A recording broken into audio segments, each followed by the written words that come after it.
ਸਤਨਾਮ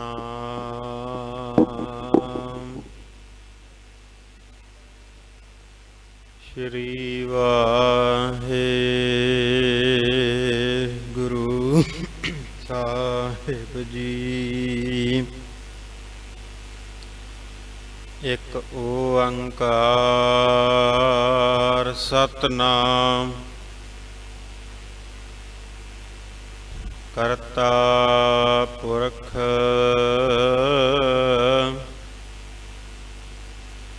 ਨਿਰਭਉ ਨਿਰਵੈਰ ਅਕਾਲ ਮੂਰਤ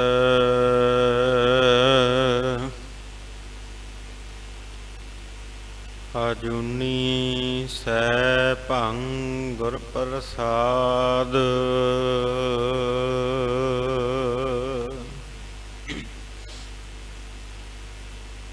ਕਹਾਂ ਬੁੱਧ ਪ੍ਰਭ ਤੁਸ਼ ਹਮਾਰੀ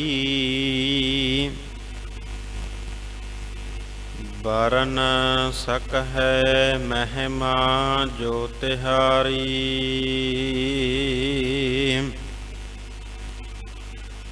ਹਮ ਨਾ ਸਕਤ ਕਰ ਸਿਫਤ ਤੁਮਾਰੀ ਆਪ ਲਿਹੋ ਤੁਮ ਕਥਾ ਸੁਧਾਰੀ।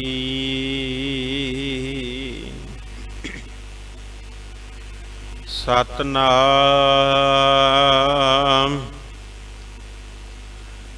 ਸ਼੍ਰੀ ਵਾਹਿਗੁਰੂ ਸਾਹਿਬ ਜੀ।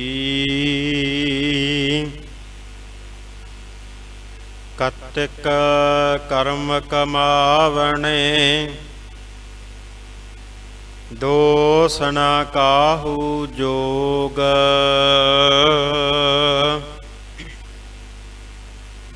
ਪਰਮੇਸ਼ਰ ਤੇ ਭੁੱਲਿਆ ਵਿਆਪਨ ਸਭੇ ਰੋਗ।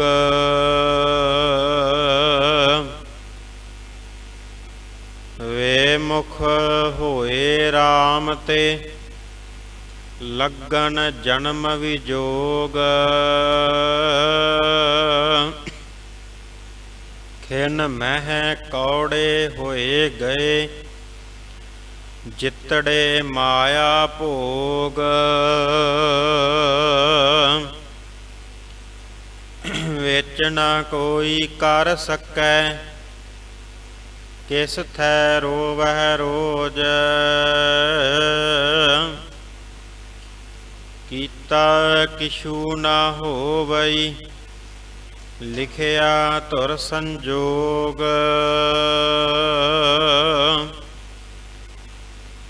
ਵੱਡ ਭਾਗੀ ਮੇਰਾ ਪ੍ਰਭ ਮਿਲੈ ਤਾਂ ਉਤਰਹਿ ਸਭ ਬਿਯੋਗ। ਨਾਨਕ ਕਾ ਪ੍ਰਭ ਰਾਖ ਲੇਹਿ ਮੇਰੇ ਸਾਹਿਬ ਬੰਦੀ ਮੋਚ। ਕਤਿਕ ਹੋਵੈ ਸਾਧ ਸੰਗ ਬਿਨ ਸਹੈ ਸਭੇ ਸੋਚ।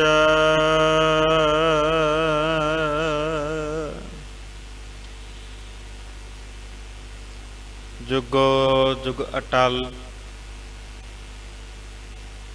ਧੰਨ ਧੰਨ ਸਾਹਿਬ ਸ੍ਰੀ ਗੁਰੂ ਗ੍ਰੰਥ ਸਾਹਿਬ ਜੀ ਮਹਾਰਾਜ। ਤਿੰਨਾਂ ਦੀ ਪਵਿੱਤਰ ਹਜ਼ੂਰੀ ਅੰਦਰ ਅੰਮ੍ਰਿਤ ਵੇਲੇ ਦੇ ਸੁੰਦਰ ਦੀਵਾਨਾਂ ਵਿੱਚ ਸੱਜ ਬੈਠੀ ਸਤਿਗੁਰਾਂ ਦਾ ਖਾਸ ਰੂਪ ਗੁਰੂ ਖਾਲਸਾ ਸਾਧ ਸੰਗਤ ਜੀ।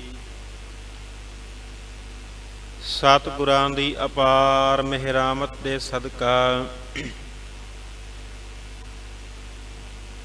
ਆਸਣ ਦਾ ਮਹੀਨਾ ਸਤਿਗੁਰਾਂ ਦੀ ਯਾਦ ਦੇ ਵਿੱਚ ਗੁਜ਼ਰਿਆ ਹੈ।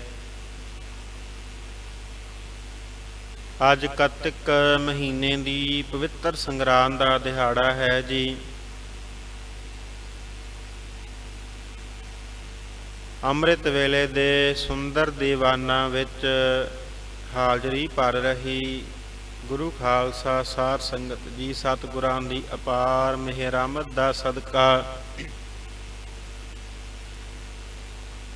ਆਪਣੀ ਜ਼ਿੰਦਗੀ ਦੇ ਕੁਝ ਪਲ ਸਫਲੇ ਕਰਨ ਦੇ ਲਈ ਆਪਾਂ ਸਾਰੇ ਸਤਿਗੁਰਾਂ ਦੀ ਹਜ਼ੂਰੀ ਦੇ ਵਿੱਚ ਇਕੱਤਰ ਹੋਏ ਹਾਂ। ਅੰਮ੍ਰਿਤ ਵੇਲੇ ਤੋਂ ਹੀ ਆਪ ਸਰਬੱਤ ਸੰਗਤਾਂ ਨੇ ਸਤਿਗੁਰਾਂ ਦੀ ਪਵਿੱਤਰ ਬਾਣੀ ਦੇ ਪਾਠ ਕੀਰਤਨ ਸਰਵਣ ਕੀਤੇ ਹਨ। ਸਤਿਗੁਰਾਂ ਦੀ ਪਵਿੱਤਰ ਬਾਣੀ ਦੀ ਕਥਾ ਵਿਚਾਰ ਦੇ ਤਹਿਤ ਅੱਜ ਕੱਤਕ ਮਹੀਨੇ ਦੀ ਪਵਿੱਤਰ ਸੰਗਰਾਂਦ ਦੇ ਦਿਹਾੜੇ ਨੂੰ ਮੁੱਖ ਰੱਖਦਿਆਂ ਸਤਿਗੁਰਾਂ ਦਾ ਕੱਤਕ ਮਹੀਨੇ ਦਾ ਪਾਵਨ ਉਪਦੇਸ਼ ਆਪਾਂ ਵਿਚਾਰਨਾ ਹੈ। ਸਰਬ ਵਿਚਾਰਾ ਤੋਂ ਪਹਿਲਾਂ ਸਤਿਗੁਰਾਂ ਦੇ ਚਰਨਾਂ ਵਿੱਚ ਹਾਜ਼ਰੀਆਂ ਲਵਾਈਏ। ਕੋਈ ਵੀ ਰਸਨਾ ਵਾਂਝੀ ਨਾ ਰਹੇ ਜੀ। ਦੋਵੇਂ ਹੱਥ ਜੋੜ ਕੇ ਸਤਿਕਾਰ ਦੇ ਨਾਲ ਆਖੋ ਜੀ, ਵਾਹਿਗੁਰੂ ਜੀ ਕਾ ਖਾਲਸਾ, ਵਾਹਿਗੁਰੂ ਜੀ ਕੀ ਫਤਿਹ। ਸੰਗਰਾਂਦ ਸ਼ਬਦ ਆਪਾਂ ਵਰਤਦੇ ਹਾਂ। ਪੁਰਾਤਨ ਜਿਹੜਾ ਸ਼ਬਦ ਸੀ ਉਹ ਸੰਕਰਾਂਤ ਸੀ, ਜਿਸ ਦੇ ਅਰਥ ਸਨ ਕਿ ਭਲੀ ਭਾਂਤ ਤਬਦੀਲੀ। ਜਿਉਂ-ਜਿਉਂ ਸਮਾਂ ਅੱਗੇ ਲੰਘਦਾ ਗਿਆ ਉਸੇ ਤਰ੍ਹਾਂ ਇਹ ਸੰਕਰਾਂਤ ਸ਼ਬਦ ਜਿਹੜਾ ਸੀ ਸਮੇਂ ਦੇ ਨਾਲ ਬਦਲ ਕੇ ਹੌਲੀ-ਹੌਲੀ ਸੰਗਰਾਂਦ ਸ਼ਬਦ ਦੇ ਵਿੱਚ ਤਬਦੀਲ ਹੋਇਆ ਹੈ। ਇਸ ਦੇ ਵੀ ਇਹੀ ਅਰਥ ਹਨ ਕਿ ਭਲੀ ਭਾਂਤ ਤਬਦੀਲੀ, ਅਰਥਾਤ ਕਿ ਜਦੋਂ ਸੂਰਜ ਇੱਕ ਰਾਸ ਵਿੱਚੋਂ ਨਿਕਲ ਕੇ ਦੂਸਰੀ ਰਾਸ ਦੇ ਵਿੱਚ ਪ੍ਰਵੇਸ਼ ਕਰਦਾ ਹੈ, ਉਸ ਦਿਨ ਨੂੰ ਸੰਕਰਾਂਤ ਜਾਂ ਸੰਗਰਾਂਦ ਕਿਹਾ ਜਾਂਦਾ ਹੈ। ਅਰਥਾਤ ਕਿ ਭਲੀ ਭਾਂਤ ਦਾ ਅਰਥ ਹੈ ਸਹਿਜ ਸੁਭਾਏ ਜੋ ਤਬਦੀਲੀ ਹੁੰਦੀ ਹੈ, ਉਸ ਦਿਨ ਨੂੰ ਸੰਗਰਾਂਦ ਕਿਹਾ ਜਾਂਦਾ ਹੈ। ਸੱਚੇ ਪਾਤਸ਼ਾਹ ਨੇ ਮਿਹਰਮਤ ਕੀਤੀ, ਦਇਆ ਕੀਤੀ ਹੈ। ਅੱਸੂ ਦਾ ਮਹੀਨਾ ਸਤਿਗੁਰਾਂ ਦੀ ਯਾਦ ਦੇ ਵਿੱਚ ਮਹਾਰਾਜ ਜੀਆਂ ਦੇ ਦਰ ਘਰ ਦੀ ਟਹਿਲ ਸੇਵਾ ਕਰਦਿਆਂ ਗੁਜ਼ਰਿਆ ਹੈ। ਕੱਤਕ ਦੇ ਮਹੀਨੇ ਨੇ ਪ੍ਰਵੇਸ਼ ਕੀਤਾ ਹੈ। ਸਤਿਗੁਰੂ ਦੇ ਚਰਨਾਂ ਦੇ ਵਿੱਚ ਅਰਦਾਸ ਹੈ ਕਿ ਮਹਾਰਾਜ ਆਪ ਜੀ ਨੇ ਜਿਸ ਤਰ੍ਹਾਂ ਦਇਆ ਕਰਕੇ ਪਿਛਲੇ ਸਮੇਂ ਦੌਰਾਨ ਆਪਣੇ ਦਰ ਘਰ ਦੀਆਂ ਸੇਵਾਵਾਂ ਲਈਆਂ, ਉਸੇ ਤਰ੍ਹਾਂ ਸੱਚੇ ਪਾਤਸ਼ਾਹ ਜੀ ਆਪ ਜੀ ਨੇ ਆਉਣ ਵਾਲੇ ਸਮੇਂ ਵਿੱਚ ਵੀ ਅੰਗ ਸੰਗ ਸਹਾਈ ਹੋਣਾ, ਦਰ ਘਰ ਦੀ ਸੇਵਾ ਕਰਨ ਦਾ, ਸਿਮਰਨ ਕਰਨ ਦਾ ਬਲ ਉਦਮ ਸੱਚੇ ਪਾਤਸ਼ਾਹ ਜੀ ਆਪ ਜੀ ਨੇ ਬਖਸ਼ਿਸ਼ ਕਰਨਾ। ਧੰਨ ਸ਼੍ਰੀ ਗੁਰੂ ਗ੍ਰੰਥ ਸਾਹਿਬ ਮਹਾਰਾਜ ਜੀਆਂ ਦੇ ਅੰਦਰ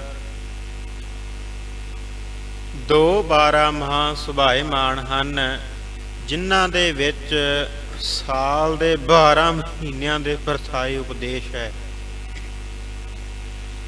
ਪਹਿਲਾ 12ਵਾਂ ਸਾਹਿਬ ਸ਼੍ਰੀ ਗੁਰੂ ਨਾਨਕ ਦੇਵ ਮਹਾਰਾਜ ਜੀਆਂ ਦੇ ਪਾਵਨ ਮੁਖਾਰ ਬਿੰਦ ਤੋਂ ਉਚਾਰਨ ਕੀਤਾ ਹੋਇਆ ਹੈ, ਜੋ ਕਿ ਤੁਖਾਰੀ ਰਾਗ ਦੇ ਵਿੱਚ ਦਰਜ ਹੈ।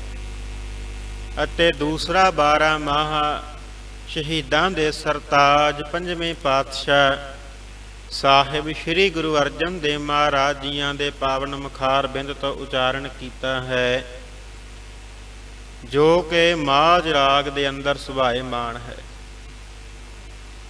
ਗੁਰਸਿੱਖਾਂ ਨੇ ਸੱਚੇ ਪਾਤਸ਼ਾਹ ਦੇ ਪਾਸ ਨਿਮਰਤਾ ਦੇ ਸਹਿਤ ਬੇਨਤੀ ਕੀਤੀ ਕਿ ਮਹਾਰਾਜ ਜੀ ਆਪ ਜੀ ਮਹੀਨੇ ਦੇ ਪਰਥਾਏ ਉਪਦੇਸ਼ ਦਿਓ। ਤਾਂ ਸੱਚੇ ਪਾਤਸ਼ਾਹ ਨੇ ਆਖਿਆ ਕਿ ਮਹੀਨੇ ਦੇ ਪਰਥਾਏ ਉਪਦੇਸ਼ ਸਾਹਿਬ ਸ਼੍ਰੀ ਗੁਰੂ ਨਾਨਕ ਦੇਵ ਮਹਾਰਾਜ ਜੀਆਂ ਨੇ ਪਹਿਲਾਂ ਹੀ ਦੇ ਦਿੱਤਾ ਸੀ, ਜੋ ਕਿ ਸਤਿਗੁਰਾਂ ਦੀ ਬਾਣੀ 12 ਮਾਹਾ ਮਹੱਲਾ ਪਹਿਲਾ ਦੇ ਵਿੱਚ ਦਰਜ ਹੈ। ਤਾਂ ਉਸ ਵੇਲੇ ਗੁਰਸਿੱਖਾਂ ਨੇ ਸਤਿਗੁਰਾਂ ਨੂੰ ਬੇਨਤੀ ਕੀਤੀ, ਮਹਾਰਾਜ ਕਿ ਸਾਨੂੰ ਗਿਆਤ ਹੈ, ਸਾਨੂੰ ਪਤਾ ਹੈ ਕਿ ਪਹਿਲੇ ਪਾਤਸ਼ਾਹ ਮਹਾਰਾਜ ਜੀਆਂ ਨੇ 12 ਮਾਹ ਉਚਾਰਨ ਕੀਤਾ ਹੈ, ਪਰ ਮਹਾਰਾਜ ਕਿਉਂਕਿ ਅਸੀਂ ਵਿਦਿਆ ਬਹੁਤ ਜ਼ਿਆਦਾ ਨਹੀਂ ਪੜ੍ਹੀ ਹੋਈ ਤੇ ਸਤਿਗੁਰਾਂ ਦਾ ਜਿਹੜਾ 12 ਮਾਹਾ ਹੈ ਉਹਦੇ ਵਿੱਚ ਬਹੁਤ ਹੀ ਹੋਰ ਭਾਸ਼ਾਵਾਂ ਦੇ ਅੱਖਰ ਹਨ, ਅਰਥਾਤ ਕਿ ਉਹ ਮਹਿੰਗੀ ਬਾਣੀ ਹੈ। ਅਸੀਂ ਬਹੁਤੀਆਂ ਭਾਸ਼ਾਵਾਂ ਦਾ ਗਿਆਨ ਨਾ ਰੱਖਦੇ ਹੋਣ ਕਰਕੇ ਉਸ ਬਾਣੀ ਦੇ ਅਰਥਾਂ ਨੂੰ ਸਮਝਣ ਤੋਂ ਅਸਮਰੱਥ ਹਾਂ। ਇਸ ਕਰਕੇ ਸੱਚੇ ਪਾਤਸ਼ਾਹ ਜੀ ਆਪ ਜੀ ਦੇ ਚਰਨਾਂ ਦੇ ਵਿੱਚ ਬੇਨਤੀ ਹੈ ਕਿ ਆਪ ਜੀ ਸਾਲ ਦੇ 12 ਮਹੀਨਿਆਂ ਦੇ ਪਰਥਾਏ ਬਾਣੀ ਦੇ ਵਿੱਚ ਉਪਦੇਸ਼ ਦੇਣਾ ਕਰੋ, ਜਿਹੜਾ ਕਿ ਮਹਾਰਾਜ ਜੀ ਸਰਲ ਭਾਸ਼ਾ ਦੇ ਵਿੱਚ ਹੋਵੇ, ਅਰਥਾਤ ਕਿ ਜਿਹੜਾ ਬਹੁਤੀ ਵਿਦਿਆ ਨਹੀਂ ਪੜ੍ਹਿਆ, ਬਹੁਤੇ ਗ੍ਰੰਥਾਂ ਦਾ ਗਿਆਤਾ ਨਹੀਂ, ਜੋ ਉਹਨੂੰ ਵੀ ਸਹਿਜ ਸੁਭਾਏ ਮਹਾਰਾਜ ਬਾਣੀ ਪੜ੍ਹਦਿਆਂ ਅਰਥ ਸਮਝ ਲੱਗ ਜਾਣ। ਗੁਰਸਿੱਖਾਂ ਦੀ ਇਸ ਬੇਨਤੀ ਨੂੰ ਪ੍ਰਵਾਨ ਕਰਦਿਆਂ ਹੋਇਆਂ ਪੰਜਵੇਂ ਪਾਤਸ਼ਾਹ ਜੀ ਨੇ ਦਇਆ ਦੇ ਘਰ ਵਿੱਚ ਆ ਕੇ ਤੇ ਉਪਕਾਰ ਕਰਦਿਆਂ ਹੋਇਆਂ ਸਾਡੇ ਉੱਤੇ ਮਹਾਰਾਜ ਜੀਆਂ ਨੇ ਇਹ 12 ਮਾਹ ਜਿਹੜਾ ਸਾਧ ਸੰਗਤ ਜੀ ਇਹ ਸੱਚੇ ਪਾਤਸ਼ਾਹ ਨੇ ਉਚਾਰਨ ਕੀਤਾ ਹੈ। ਇਹਦੇ ਵਿੱਚ ਪਾਤਸ਼ਾਹ ਨੇ ਸਰਲ ਸ਼ਬਦਾਂ ਦੀ ਵਰਤੋਂ ਕੀਤੀ ਹੈ ਕਿ ਜਿਹੜਾ ਅਰਥਾਂ ਨੂੰ ਨਹੀਂ ਸਮਝ ਸਕਦਾ ਜਾਂ ਬਹੁਤੀਆਂ ਭਾਸ਼ਾਵਾਂ ਦਾ ਕੋਈ ਗਿਆਤਾ ਨਹੀਂ, ਤਾਂ ਉਹਨੂੰ ਸਹਿਜ ਸੁਭਾਏ ਇਸ ਬਾਣੀ ਦਾ ਪਾਠ ਕਰਦਿਆਂ ਇਹਦੇ ਅਰਥ ਸਪਸ਼ਟ ਹੁੰਦੇ ਰਹਿੰਦੇ ਹਨ। ਸੱਚੇ ਪਾਤਸ਼ਾਹ ਜੀ ਨੇ ਦਇਆ ਕੀਤੀ ਤੇ ਸਮਝਾਉਣਾ ਕੀਤਾ ਤੇ ਪਹਿਲੇ ਹੀ ਪਦੇ ਦੇ ਵਿੱਚ ਆਖਿਆ, ਕਿਰਤ ਕਰਮ ਕੇ ਵਿਛੜੇ ਕਰ ਕਿਰਪਾ ਮੇਲਹੁ ਰਾਮ, ਕਿ ਹੇ ਅਕਾਲ ਪੁਰਖ ਜੀ, ਅਸੀਂ ਆਪਣੀ ਕਿਰਤ ਕਰਕੇ ਕੀਤੇ ਹੋਏ ਕਰਮਾਂ ਦੇ ਕਰਕੇ ਤੁਹਾਡੇ ਤੋਂ ਵਿਛੜੇ ਹੋਏ ਹਾਂ। ਕਿਰਤ ਕਰਮ ਕੇ ਵਿਛੜੇ ਕਰ ਕਿਰਪਾ ਮੇਲਹੁ ਰਾਮ, ਸਾਡੇ ਉੱਤੇ ਮਿਹਰਾਮਤ ਕਰੋ, ਸਾਡੇ ਉੱਤੇ ਕਿਰਪਾ ਕਰਕੇ ਸਾਨੂੰ ਆਪਣੇ ਆਪ ਨਾਲ ਮੇਲਣਾ ਕਰੋ। ਸੱਚੇ ਪਾਤਸ਼ਾਹ ਜੀ, ਕਿਰਤ ਕਰਮ ਕੇ ਵਿਛੜੇ ਕਰ ਕਿਰਪਾ ਮੇਲਹੁ ਰਾਮ, ਮਹਾਰਾਜ ਜੀਆਂ ਨੇ ਜੀਵ ਦਾ ਉਸ ਪਰਮੇਸ਼ਰ ਨਾਲੋਂ ਵਿਛੜ ਕੇ ਵੱਖ-ਵੱਖ ਜੂਨੀਆਂ ਦੇ ਵਿੱਚ ਭਟਕਣਾ ਦਰਸਾ ਦਿੱਤਾ। ਸਤਿਗੁਰਾਂ ਨੇ ਪਹਿਲੀ ਪੰਕਤੀ ਦੇ ਵਿੱਚ ਹੀ ਇਹ ਦੱਸ ਦਿੱਤਾ ਵੀ ਕੀ ਵਜ੍ਹਾ ਹੈ ਜਿਸ ਕਰਕੇ ਤੂੰ ਉਸ ਅਕਾਲ ਪੁਰਖ ਤੋਂ ਵਿਛੜਿਆ ਤੇ ਭਟਕ ਰਿਹਾ ਹੈ। ਇਹ ਮਹਾਰਾਜ ਜੀਆਂ ਨੇ ਫਿਰ ਅੱਗੇ 12 ਮਹੀਨਿਆਂ ਦੇ ਪਰਥਾਏ ਉਪਦੇਸ਼ ਦੇਣਾ ਕੀਤਾ। ਚੇਤ ਵਿਸਾਖ ਜੇਠ ਹਾੜ ਸੌਣ ਭਾਦਰੋਂ ਅੱਸੂ ਕੱਤਕ ਤੇ ਅਖੀਰ ਦੇ ਵਿੱਚ ਸੱਚੇ ਪਾਤਸ਼ਾਹ ਨੇ ਪਹਿਲਾ ਪਦਾ ਉਚਾਰਨ ਕੀਤਾ, ਕਾਰਨ ਦੱਸਿਆ। ਫਿਰ 12 ਪਦਿਆਂ ਦੇ ਵਿੱਚ ਮਹਾਰਾਜ ਜੀਆਂ ਨੇ 12 ਮਹੀਨਿਆਂ ਦਾ ਉਪਦੇਸ਼ ਦਿੱਤਾ। ਕੁੱਲ ਮਿਲਾ ਕੇ 13 ਪਦੇ ਹੋਏ ਤੇ 14ਵੇਂ ਪਦੇ ਦੇ ਅੰਦਰ ਮਹਾਰਾਜ ਜੀਆਂ ਨੇ 12 ਮਾਹ ਬਾਣੀ ਦਾ ਸਾਰ ਦਿੱਤਾ ਹੈ ਤੇ ਜੀਵ ਨੂੰ ਇਹ ਆਦੇਸ਼ ਕੀਤਾ ਹੈ ਸੱਚੇ ਪਾਤਸ਼ਾਹ ਨੇ ਵੀ ਤੇਰੀ ਕਰਨੀ ਕੈਸੀ ਹੋਵੇ ਜਿਹਦੇ ਕਰਕੇ ਪਰਮੇਸ਼ਰ ਦੀ ਤੈਨੂੰ ਪ੍ਰਾਪਤੀ ਹੋ ਜਾਏ। ਸੱਚੇ ਪਾਤਸ਼ਾਹ ਜੀ ਦਾ ਪਾਵਨ ਉਪਦੇਸ਼ ਜੋ ਕਿ ਮਹਾਰਾਜ ਜੀਆਂ ਨੇ 12 ਮਾਹ ਬਾਣੀ ਦੇ ਅੰਦਰ ਸਾਨੂੰ ਬਖਸ਼ਿਆ ਹੈ, ਉਹ ਕੱਤਕ ਮਹੀਨੇ ਦਾ ਉਪਦੇਸ਼ ਆਪਾਂ ਅੱਜ ਵਿਚਾਰਨਾ ਹੈ। ਸੱਚੇ ਪਾਤਸ਼ਾਹ ਮਿਹਰਮਤ ਕਰਨ, ਸੀਸ ਤੇ ਮਿਹਰ ਭਰਿਆ ਹੱਥ ਰੱਖਣ ਤਾਂ ਕਿ ਆਪਾਂ ਰਲ ਮਿਲ ਕੇ ਸਤਿਗੁਰਾਂ ਦੇ ਪਾਵਨ ਉਪਦੇਸ਼ ਨੂੰ ਵਿਚਾਰ ਅਤੇ ਸਮਝ ਸਕੀਏ ਜੀ। ਕੱਤਕ ਕਰਮ ਕਮਾਵਣੇ ਦੋਸ ਨਾ ਕਾਹੂ ਜੋਗ, ਮਹਾਰਾਜ ਸੱਚੇ ਪਾਤਸ਼ਾਹ ਫਰਮਾਉਂਦੇ ਹਨ ਕੱਤਕ ਕਰਮ ਕਮਾਵਣੇ, ਅਰਥਾਤ ਕਿ ਕੱਤਕ ਰੂਪੀ ਸਰੀਰ ਰੂਪੀ ਮਹੀਨਾ, ਕਿ ਕੱਤਕ ਦੇ ਰੂਪ ਦੇ ਵਿੱਚ ਜਿਹੜਾ ਮਹੀਨਾ ਮਿਲਿਆ ਹੈ, ਮਹਾਰਾਜ ਆਖਦੇ ਆ ਕੱਤਕ ਕਰਮ ਕਮਾਵਣੇ ਦੋਸ ਨਾ ਕਾਹੂ ਜੋਗ। ਵੀ ਜਦੋਂ ਕੱਤਕ ਰੂਪੀ ਮਹੀਨਾ, ਜਿਹੜਾ ਸਰੀਰ ਰੂਪੀ ਮਹੀਨਾ ਮਿਲਿਆ ਆਪਾਂ ਨੂੰ, ਉਸ ਮਹੀਨੇ ਦੇ ਵਿੱਚ ਮਹਾਰਾਜ ਆਂਦੇ ਆ ਜਦੋਂ ਕਰਮ ਕਮਾਉਣੇ ਨੇ ਇਹ ਮਨੁੱਖ ਤੂੰ ਦੋਸ ਨਾ ਕਾਹੂ ਜੋਗ। ਫਿਰ ਉਹਨਾਂ ਕੀਤੇ ਹੋਏ ਕਰਮਾਂ ਦੇ ਅਨੁਸਾਰ ਤੈਨੂੰ ਫਲ ਮਿਲਣਾ, ਤੇ ਜੇ ਫਲ ਉਹ ਤੈਨੂੰ ਚੰਗਾ ਨਹੀਂ ਮਿਲਿਆ, ਦੋਸ ਨਾ ਕਾਹੂ ਜੋਗ, ਤੇ ਫਿਰ ਉਹਨਾਂ ਉਸ ਫਲ ਦੇ ਲਈ ਤੈਨੂੰ ਜੇ ਮਾੜਾ ਫਲ ਮਿਲਿਆ, ਤੈਨੂੰ ਚੰਗਾ ਫਲ ਨਹੀਂ ਮਿਲਿਆ, ਉਹਦੇ ਲਈ ਕੋਈ ਦੋਸ਼ ਤੇ ਨਹੀਂ ਨਾ ਕਿਸੇ ਨੂੰ। ਕਿਹਦੇ ਸਿਰ ਦੇ ਉੱਤੇ ਦੋਸ਼ ਮੜੀਏ ਆਪਾਂ? ਗੁਰੂ ਦੇ ਉੱਤੇ ਦੋਸ਼ ਮੜੀਏ? ਅਕਾਲ ਪੁਰਖ ਜਿਹੜਾ ਸਾਰੀ ਰਚਨਾ ਕਾਇਨਾਤ ਨੂੰ ਚਲਾ ਰਿਹਾ, ਉਹਦੇ ਉੱਤੇ ਦੋਸ਼ ਮੜੀਏ? ਜਾਂ ਜਿਨ੍ਹਾਂ ਨੇ ਸਾਨੂੰ ਜਨਮ ਦਿੱਤਾ ਉਹਨਾਂ ਦੇ ਉੱਤੇ ਮੜੀਏ? ਨਹੀਂ, ਇਹ ਗੱਲ ਮਹਾਰਾਜ ਜੀਆਂ ਨੇ ਇਸ ਬਾਣੀ ਦੇ ਪਹਿਲੀ ਪੰਕਤੀ ਦੇ ਵਿੱਚ ਹੀ ਦੇ ਦਿੱਤੀ ਹੈ, ਸਾਨੂੰ ਸਮਝਾ ਦਿੱਤੀ ਹੈ ਸੱਚੇ ਪਾਤਸ਼ਾਹ ਜੀਆਂ ਨੇ ਕਿ ਕਿਰਤ ਕਰਮ ਕੇ ਵਿਛੜੇ, ਕਿ ਆਪਣੀ ਕਿਰਤ ਕਰਕੇ, ਆਪਣੇ ਕਰਮਾਂ ਕਰਕੇ ਵਿਛੜੇ ਹੋਏ ਹਾਂ। ਜੇਕਰ ਹੁਣ ਸੋਝੀ ਹੁੰਦਿਆਂ ਹੋਇਆਂ ਵੀ ਆਪਾਂ ਵਿਕਾਰ ਨਹੀਂ ਤਿਆਗੇ, ਸਤਿਗੁਰੂ ਦੀ ਸਿੱਖਿਆ ਨੂੰ ਸਾਧ ਸੰਗਤ ਜੀ ਗ੍ਰਹਿਣ ਨਹੀਂ ਕੀਤਾ, ਆਪਣੇ ਮਨ ਦੇ ਪਿੱਛੇ ਲੱਗ ਕੇ ਕਰਮ ਕੀਤੇ ਹਨ, ਫਿਰ ਦੋਸ ਨਾ ਕਾਹੂ ਜੋਗ। ਮਹਾਰਾਜ ਸੱਚੇ ਪਾਤਸ਼ਾਹ ਫਰਮਾਉਂਦੇ ਹਨ ਕਿ ਫਿਰ ਕਿਸੇ ਤਾਈਂ ਕਿਹਨੂੰ ਦੋਸ਼ ਦਈਏ, ਕਿਹਦੇ ਸਿਰ ਉੱਤੇ ਦੋਸ਼ ਮੜਿਆ ਜਾਵੇ। ਤੇ ਸਾਧ ਸੰਗਤ ਜੀ, ਇੱਕ ਬੇਨਤੀ ਜਿਹੜੀ ਹੈ ਉਹ ਮੈਂ ਆਪਦੇ ਪ੍ਰਥਾਏ ਕਰਦੇ ਹਾਂ ਕਿ ਜਿਹੜੇ ਕਰਮ ਹਨ ਨਾ, ਉਹ ਕੇਵਲ ਇਸ ਜਨਮ ਦੇ ਨਹੀਂ ਹੁੰਦੇ। ਜਿਹਦਾ ਫਲ ਆਪਾਂ ਕਈ ਵਾਰੀ ਭੋਗ ਰਹੇ ਹੁੰਦੇ ਆ ਨਾ, ਉਹ ਕਈ ਵਾਰੀ ਇਸ ਜਨਮ 'ਚ ਨਹੀਂ ਕੀਤਾ ਹੁੰਦਾ ਕਰਮ, ਉਹ ਪਿਛਲੇ ਵੀ ਜਨਮਾਂ ਦਾ ਹੋ ਸਕਦਾ ਹੈ।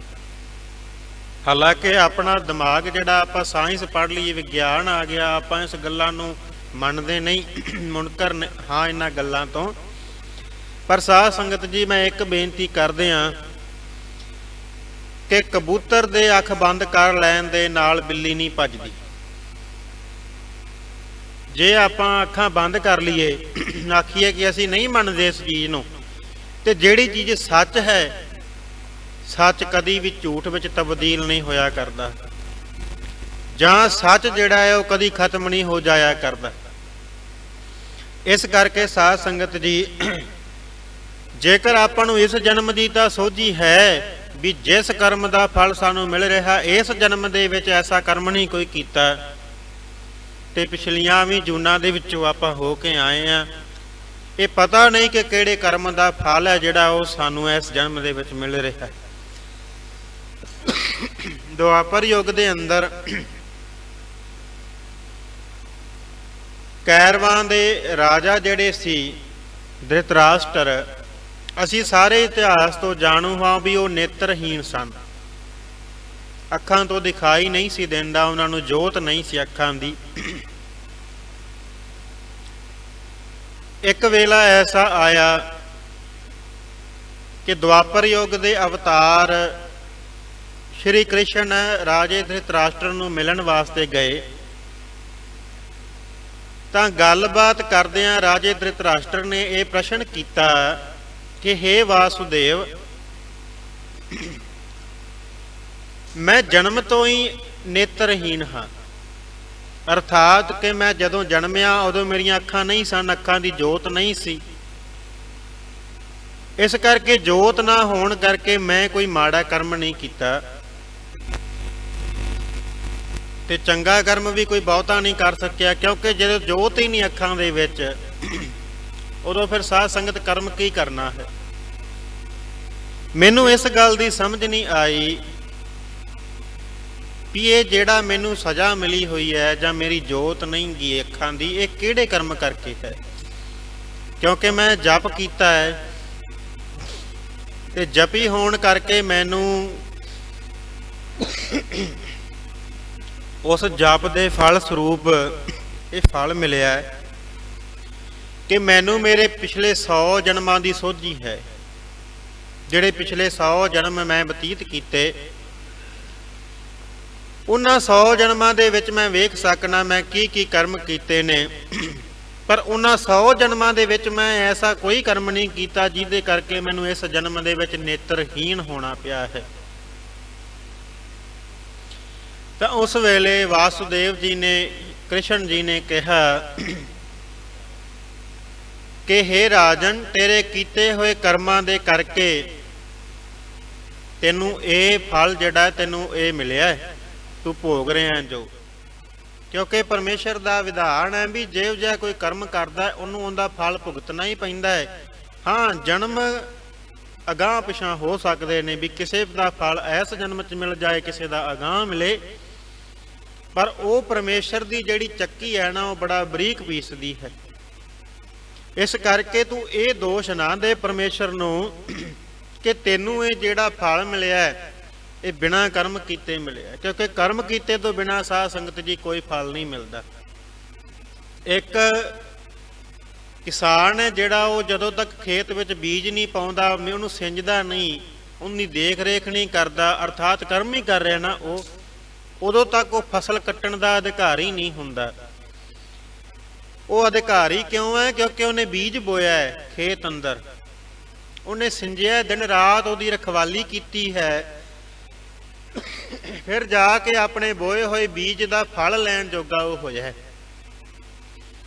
ਇਸ ਕਰਕੇ ਇਹ ਰਾਜਨ, ਤੈਨੂੰ ਤੇਰੇ ਜਾਪ ਕਰਕੇ 100 ਜਨਮਾਂ ਦੀ ਸੋਝੀ ਹੈ, ਪਰ ਇਹਦੋਂ ਪਿੱਛੇ ਜਿਹੜੇ ਜਨਮ ਹਨ ਉਹਨਾਂ ਵਿੱਚ ਕੀ ਤੂੰ ਕੋਈ ਕਰਮ ਨਹੀਂ ਕੀਤੇ? ਜਾਂ ਇਸ ਤੋਂ ਪਹਿਲਾਂ ਤੂੰ ਜਨਮ ਨਹੀਂ ਸੀ ਲਿਆ ਕਿਸੇ ਜੂਨ ਦੇ ਵਿੱਚ?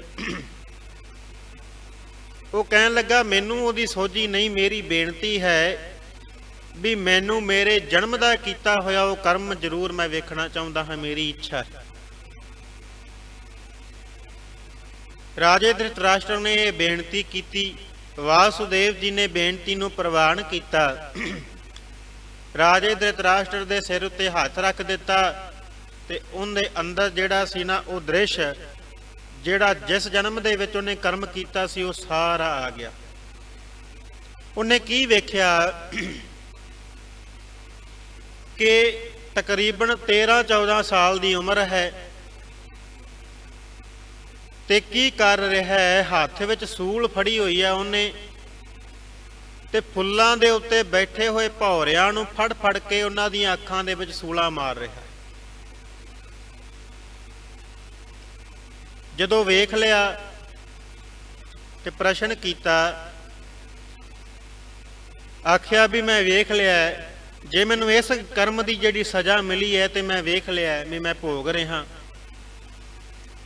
ਪਰ ਸਾਡੇ ਸ਼ਾਸਤਰਾਂ ਦੇ ਅਨੁਸਾਰ ਉਹ ਕਹਿੰਦਾ ਹੈ ਵੀ ਇਹ ਅਵਸਥਾ ਜਿਹੜੀ ਹੈ ਨਾ, ਇਹ ਛੋਟੀ ਬਾਲਕ ਦੀ ਅਵਸਥਾ ਮੰਨੀ ਜਾਂਦੀ ਹੈ, ਤੇ ਬਾਲਕ ਦੀ ਅਵਸਥਾ ਦੇ ਵਿੱਚ ਕੀਤੇ ਹੋਏ ਕਰਮ ਦੀ ਜਿਹੜੀ ਕਰਮ ਦਾ ਜਿਹੜਾ ਫਲ ਹੈ ਨਾ, ਉਹ ਨਹੀਂ ਮਿਲਦਾ ਜਦੋਂ ਬਾਲਪਣ ਵਿੱਚ ਕੀਤੇ ਹੋਣ।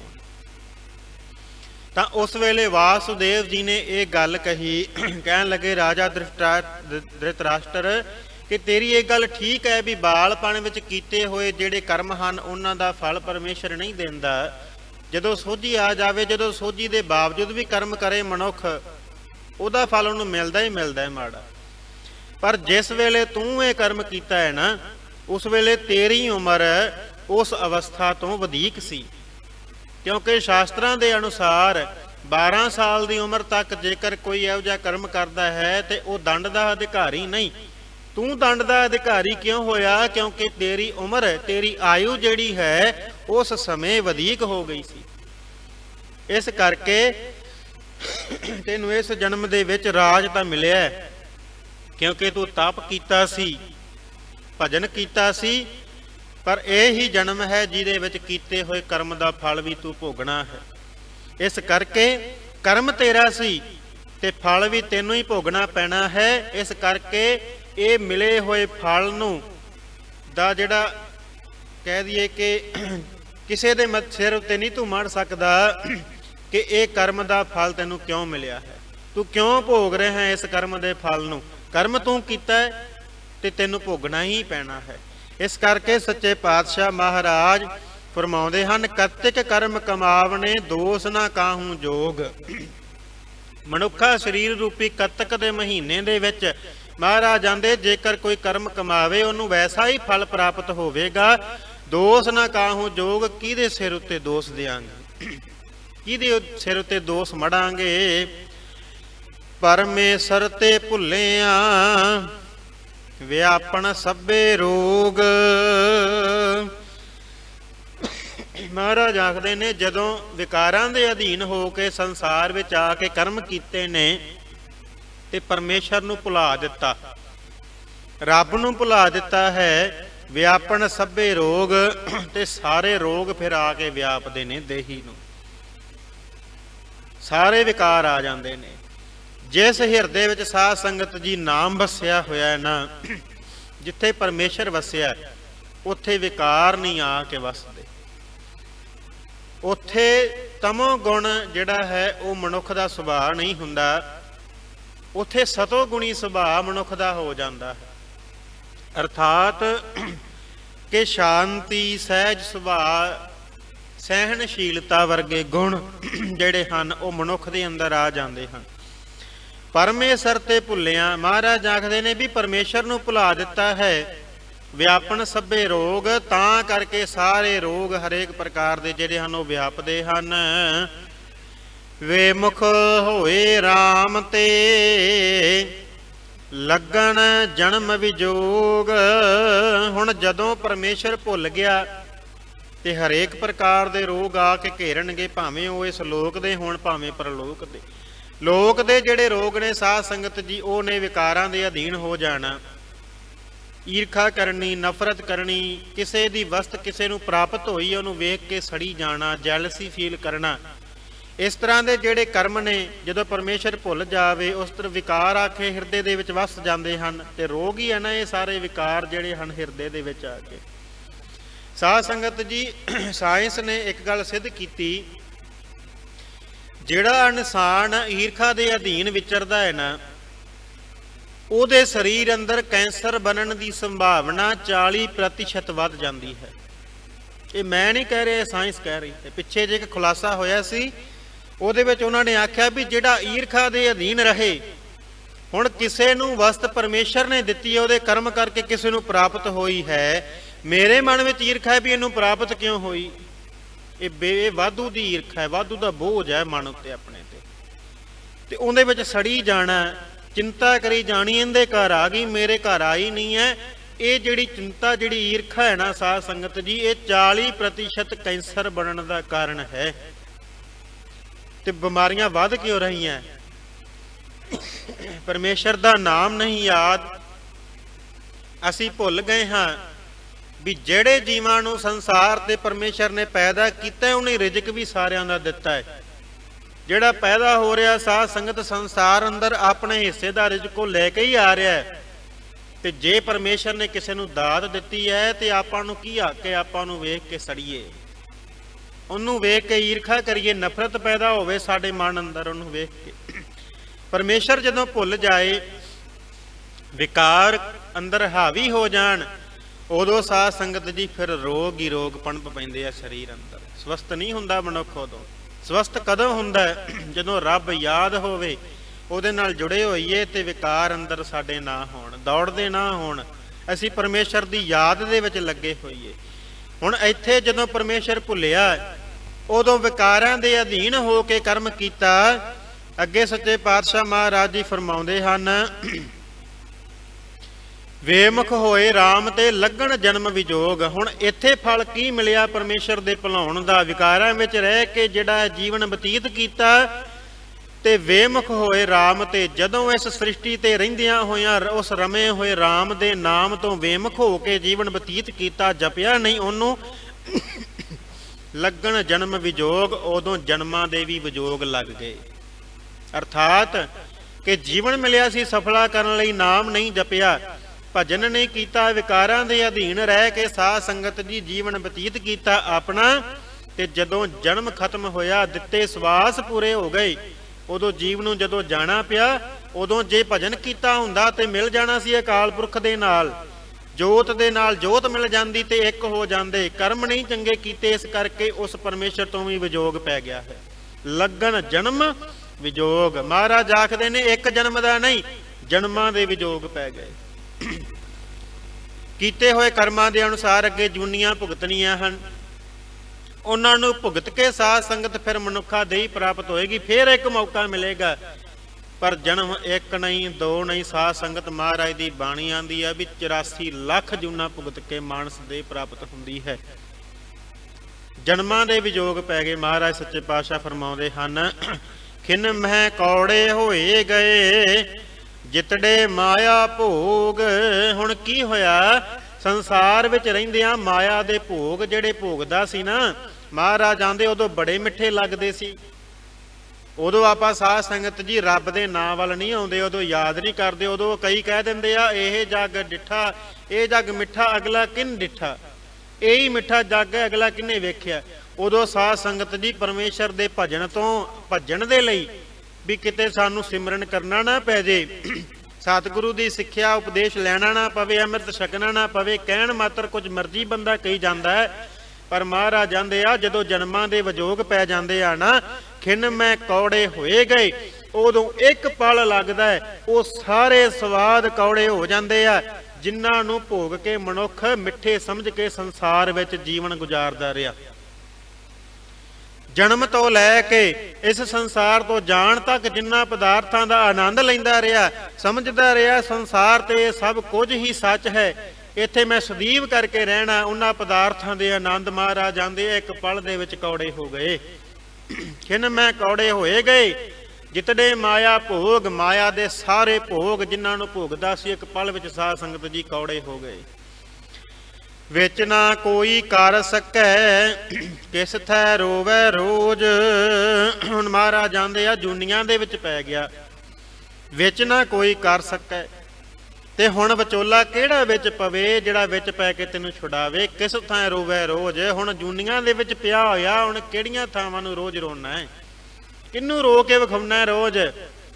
ਸਰੀਰ ਕਰਕੇ ਤੇ ਭਾਵਾਂ ਸਾਧ ਸੰਗਤ ਜੀ ਜੀਵ ਜਿਹੜੇ ਦਿਸਦੇ ਆ ਨਾ ਆਪਾਂ ਨੂੰ ਹੋਰ ਜੂਨੀਆਂ ਦੇ ਨਹੀਂ ਰੋਂਦੇ, ਪਰ ਅੰਦਰ ਆਤਮਾ ਬੜੀ ਦੁਖੀ ਹੁੰਦੀ ਹੈ। ਸ਼ਾਂਤੀ ਨਹੀਂ ਨਾ ਮਨ ਦੇ ਵਿੱਚ, ਟਿਕਾ ਨਹੀਂ ਹੈ, ਕਿਉਂਕਿ ਜੋਤ ਪਰਮੇਸ਼ਰ ਦੀ ਅੰਸ਼ ਹੈ, ਉਹਦੇ ਅੰਦਰ ਅੱਜ ਵੀ ਤੜਫਣਾ ਹੈ ਮਿਲਣ ਦੀ। ਪਰ ਆਪਣੇ ਕੀਤੇ ਹੋਏ ਕਰਮਾਂ ਦੇ ਬਣੇ ਸੰਸਕਾਰਾਂ ਕਾਰਨ ਸੁਭਾਅ ਐਸਾ ਬਣ ਗਿਆ ਵੀ ਮਨ ਜਿਹੜਾ ਹੈ ਨਾ, ਜਦੋਂ ਸਰੀਰ ਮਿਲ ਜਾਂਦਾ ਹੈ ਉਦੋਂ ਮਨ ਭਜਨ ਵਾਲੇ ਪਾਸੇ ਨਹੀਂ ਫਿਰ ਆਉਂਦਾ। ਇਸ ਕਰਕੇ ਮਹਾਰਾਜ ਸੱਚੇ ਪਾਤਸ਼ਾਹ ਫਰਮਾਉਂਦੇ ਨੇ ਵੀ ਕਿਹੜਾ ਵਿਚੋਲਾ ਪਵੇ ਹੁਣ ਵਿੱਚ ਜਿਹੜਾ ਤੈਨੂੰ ਇਥੋਂ ਛਡਾ ਸਕੇ। ਕਿਹਦੇ ਕੋਲ ਤੂੰ ਹੁਣ ਰੋਵੇਂਗਾ। ਕੀਤਾ ਕਿਛੂ ਨਾ ਹੋਵਈ ਲਿਖਿਆ ਧੁਰ ਸੰਜੋਗ। ਹੁਣ ਮਹਾਰਾਜ ਸੱਚੇ ਪਾਤਸ਼ਾਹ ਫਰਮਾਉਂਦੇ ਆ, ਕੀਤਾ ਕਿਛੂ ਨਾ ਹੋਵਈ ਲਿਖਿਆ ਧੁਰ ਸੰਜੋਗ। ਇਸ ਸੰਸਾਰ ਦੇ ਉੱਤੇ ਕੀਤਾ ਕਿਸੇ ਦਾ ਕੁਝ ਵੀ ਨਹੀਂ ਹੁੰਦਾ, ਲਿਖਿਆ ਧੁਰ ਸੰਜੋਗ। ਅਰਥਾਤ ਜੇ ਕੋਈ ਆਪਣੇ ਆਪ ਕੋਸ਼ਿਸ਼ ਕਰੇ ਨਾ ਵੀ ਮੈਂ ਇਸ ਸੰਸਾਰ ਤੇ ਸਦੀਵ ਕਰਕੇ ਰਹਾਂ, ਲਮੇਰਾ ਸਮਾਂ ਇਸ ਸੰਸਾਰ ਤੇ ਮੈਂ ਬਤੀਤ ਕਰਾਂ, ਮੇਰੇ ਸਵਾਸ ਖਤਮ ਨਾ ਹੋਣ, ਮਹਾਰਾਜਾਂ ਦੇ ਕੀਤਾ ਕਿਛੂ ਨਾ ਹੋਵਈ, ਤੇਰਾ ਕੀਤਾ ਕੁਛ ਨਹੀਂ ਹੋਣਾ। ਲਿਖਿਆ ਧੁਰ ਸੰਜੋਗ। ਜਿਸ ਅਕਾਲ ਪੁਰਖ ਨੇ ਤੈਨੂੰ ਧਰਤੀ ਤੇ ਭੇਜਿਆ ਹੈ ਨਾ, ਉਹਨੇ ਜਿੰਨਾ ਚਿਰ ਤੇਰਾ ਸੰਜੋਗ ਇਸ ਧਰਤੀ ਦੇ ਉੱਤੇ ਲਿਖਿਆ, ਤੈਨੂੰ ਗਿਣ ਕੇ ਉਹਨੇ ਦਿਨ ਦਿੱਤੇ ਨੇ, ਗਿਣ ਕੇ ਹੀ ਤੈਨੂੰ ਸਵਾਸ ਮਿਲੇ ਨੇ। ਜਿਸ ਦਿਨ ਸਵਾਸ ਪੂਰੇ ਹੋਏ ਉਸ ਦਿਨ ਜਾਣਾ ਹੀ ਪੈਣਾ। ਜਿਸ ਦਿਨ ਦਿਨ ਖਤਮ ਹੋਇਆ ਉਸ ਦਿਨ ਤੈਨੂੰ ਕੋਈ ਨਹੀਂ ਰੱਖ ਸਕਦਾ ਇੱਥੇ, ਭਾਵੇਂ ਲੱਖ ਯਤਨ ਕਰ ਲੈ ਆਪਣੇ, ਜਿੰਨੀ ਤੇਰੀ ਮਰਜ਼ੀ ਪਹੁੰਚ ਹੈ। ਹੁਣ ਸਾਧ ਸੰਗਤ ਸੰਸਾਰ 'ਚ ਪਹੁੰਚ ਬੰਦੇ ਦੀ ਬਹੁਤ ਹੁੰਦੀ ਹੈ, ਸਰਕਾਰਾਂ ਤੱਕ ਬੰਦਿਆਂ ਦੀ ਪਹੁੰਚ ਹੈ, ਪਰ ਸਾਧ ਸੰਗਤ ਜੀ ਕੋਈ ਵੀ ਇੱਕ ਦਿਨ ਰੱਖ ਸਕਣ ਦੇ ਸਮਰੱਥ ਨਹੀਂ। ਜਿਹੜੀਆਂ ਸਰਕਾਰਾਂ ਚਲਾ ਰਹੇ ਆ ਨਾ ਸਾਧ ਸੰਗਤ ਜੀ, ਉਹ ਵੀ ਇਸੇ ਨਿਯਮ ਦੇ ਵਿੱਚ ਆ। ਜਿੰਨਾ ਸਮਾਂ ਕਿਸੇ ਨੂੰ ਮਿਲਿਆ ਮਹਾਰਾਜ ਜਾਂਦੇ ਓਨਾ ਹੀ ਭੋਗ ਕੇ ਜਾਣਾ। ਕੀਤਾ ਕਿਛੂ ਨਾ ਹੋਵਈ ਲਿਖਿਆ ਧੁਰ ਸੰਜੋਗ। ਵਡ ਭਾਗੀ ਮੇਰਾ ਪ੍ਰਭ ਮਿਲੈ ਤਾਂ ਉਤਰੈ ਸਭ ਵਿਯੋਗ। ਜੀਵ ਦੀ ਕਰਨੀ ਨੂੰ ਦੱਸਣ ਤੋਂ ਉਪਰੰਤ ਸੱਚੇ ਪਾਤਸ਼ਾਹ ਅੱਗੇ ਫਰਮਾਉਂਦੇ ਆ ਵੀ ਵੱਡਿਆਂ ਭਾਗਾਂ ਦੇ ਨਾਲ ਜਿਨ੍ਹਾਂ ਜੀਵਾਂ ਨੂੰ ਸੋਝੀ ਆ ਜਾਏ ਨਾ, ਜਿਹੜੇ ਸਤ ਸੰਗਤ ਦੇ ਵਿੱਚ ਚਲੇ ਜਾਣ, ਕਿਸੇ ਸਾਧੂ ਦਾ ਜਾਂ ਸਤਿਗੁਰੂ ਕੋਲ ਜਾ ਕੇ ਬੇਨਤੀ ਕਰਨ, ਮਹਾਰਾਜ ਸੱਚੇ ਪਾਤਸ਼ਾਹ ਨਾਮ ਦੀ ਦਾਤ ਬਖਸ਼ ਦਿਓ, ਜਿਨ੍ਹਾਂ ਨੂੰ ਸੰਗਤ ਗੁਰੂ ਕੀ ਮਿਲ ਜਾਏ।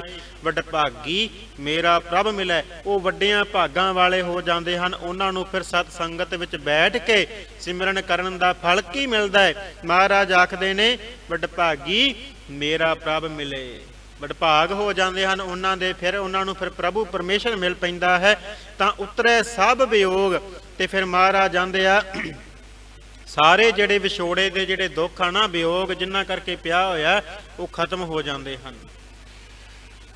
ਨਾਨਕ ਕੋ ਪ੍ਰਭ ਰਾਖ ਲੈ ਮੇਰੇ ਸਾਹਿਬ ਬੰਦੀ ਮੋਚ।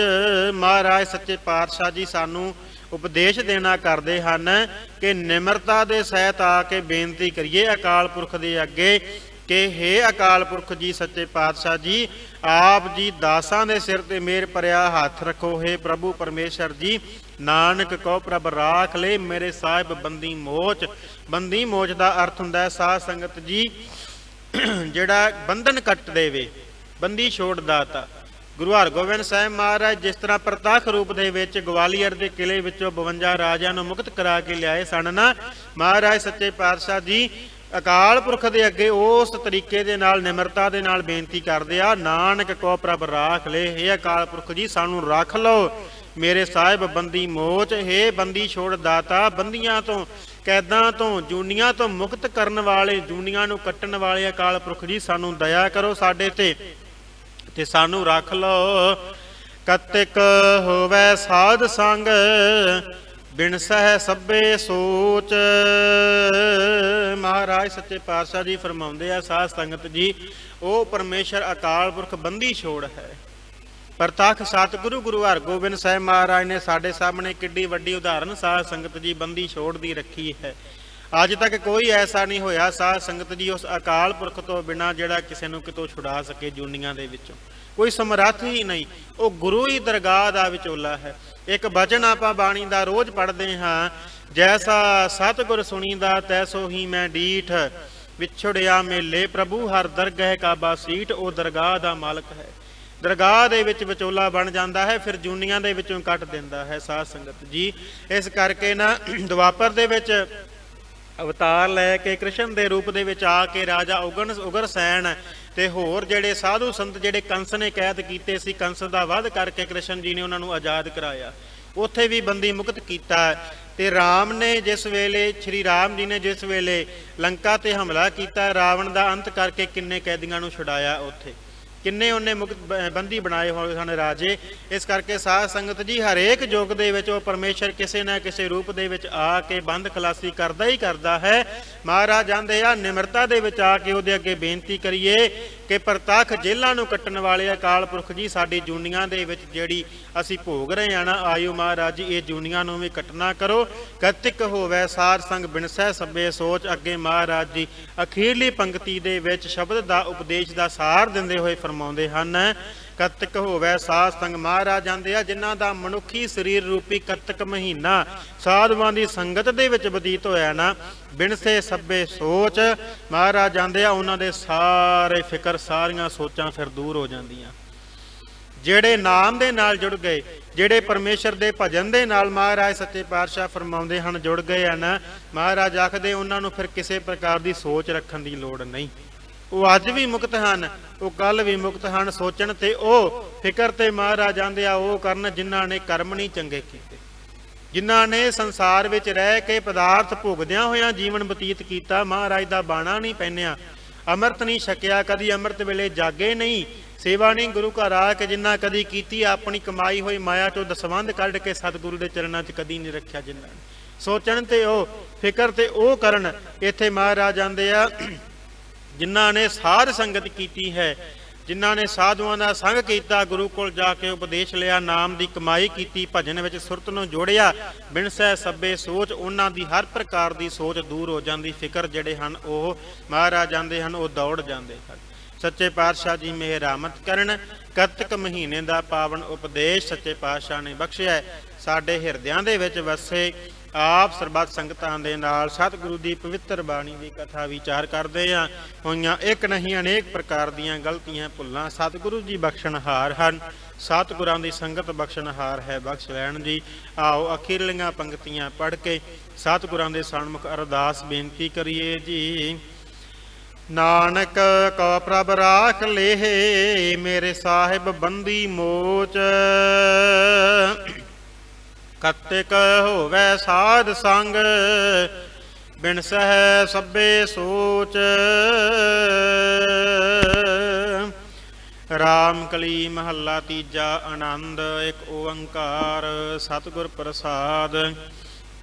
ਆਨੰਦ ਭਇਆ ਮੇਰੀ ਮਾਏ ਸਤਿਗੁਰੂ ਮੈਂ ਪਾਇਆ। ਸਤਿਗੁਰ ਤਾ ਪਾਇਆ ਸਹਿਜ ਸੇਤੀ ਮਨ ਵਜੀਆਂ ਵਾਧਾਈਆਂ। ਰਾਗ ਰਤਨ ਪਰਵਾਰ ਭਰੀਆਂ ਸ਼ਬਦ ਗਾਵਣ ਆਈਆਂ। ਸ਼ਬਦੋ ਤਾਂ ਗਾਵੋ ਹਰੀ ਕੇਰਾ ਮਨ ਜਿਨੀ ਵਸਾਇਆ। ਕਹਿ ਨਾਨਕ ਆਨੰਦ ਹੋਆ ਸਤਿਗੁਰੂ ਮੈਂ ਪਾਇਆ। ਏ ਮਨ ਮੇਰਿਆ ਤੂੰ ਸਦਾ ਰਹੋ ਹਰ ਨਾਲੇ। ਹਰ ਨਾਲ ਰਹੋ ਤੂੰ ਮਨ ਮੇਰੇ ਦੁਖ ਸਭ ਵਿਸਾਰਨਾ। ਅੰਗੀਕਾਰਿਓ ਕਰੇ ਤੇਰਾ ਕਾਰਜ ਸਭ ਸਵਾਰਨਾ। ਸਭਨਾ ਗੱਲਾਂ ਸਮਰੱਥ ਸੁਆਮੀ ਸੋ ਕਿਉ ਮਨੋ ਵਿਸਾਰੇ। ਕਹੈ ਨਾਨਕ ਮਨ ਮੇਰੇ ਸਦਾ ਰਹੋ ਹਰ ਨਾਲੇ। ਸਾਚੇ ਸਾਹਿਬਾ ਕਿਆ ਨਾਹੀ ਕਰ ਤੇਰੈ। ਕਰਤਾ ਤੇਰਾ ਸਭ ਕਿਛ ਹੈ ਜਿਸ ਦੇਹ ਸੋ ਪਾਵੇ। ਸਦਾ ਸਿਫਤ ਸਲਾਹ ਤੇਰੀ ਨਾਮ ਮਨ ਵਸਾਵੇ। ਨਾਮ ਜਿਨ ਕੈ ਮਨ ਵਸਿਆ ਵਾਜੇ ਸ਼ਬਦ ਕਨੇਰੇ। ਕਹੈ ਨਾਨਕ ਸੱਚੇ ਸਾਹਿਬ ਕਿਆ ਨਾਹੀ ਕਰ ਤੇਰੈ। ਸਾਚਾ ਨਾਮ ਮੇਰਾ ਆਧਾਰੋ। ਸਾਚ ਨਾਮ ਆਧਾਰ ਮੇਰਾ ਜਿਨ ਭੁੱਖਾਂ ਸਭ ਗਵਾਈਆਂ। ਕਰ ਸ਼ਾਂਤ ਸੁਖ ਮਨ ਆਏ ਵਸਿਆ ਜਿਨ ਇੱਛਾ ਸਭ ਪੁਜਾਈਆਂ। ਸਦਾ ਕੁਰਬਾਨ ਕੀਤਾ ਗੁਰੂ ਵਿਟਹੋ ਜਿਸ ਦੀਆਂ ਇਹ ਵਡਿਆਈਆਂ।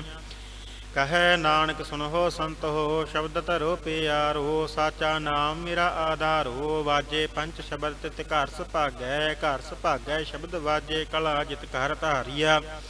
ਪੰਚ ਦੂਤ ਤੁਧ ਵਸ ਕੀਤੇ ਕਾਲ ਕੰਟਕ ਮਾਰਿਆ। ਤੁਰ ਕਰਮ ਪਾਇਆ ਤੁਧ ਜਿਨ ਕਹੋ ਸੇ ਨਾਮ ਹਰਿ ਕੈ ਲਾਗੇ। ਕਹੈ ਨਾਨਕ ਤਹਿ ਸੁਖ ਹੋਆ ਤਿਤ ਘਰ ਅਨਹਦ ਵਾਜੇ।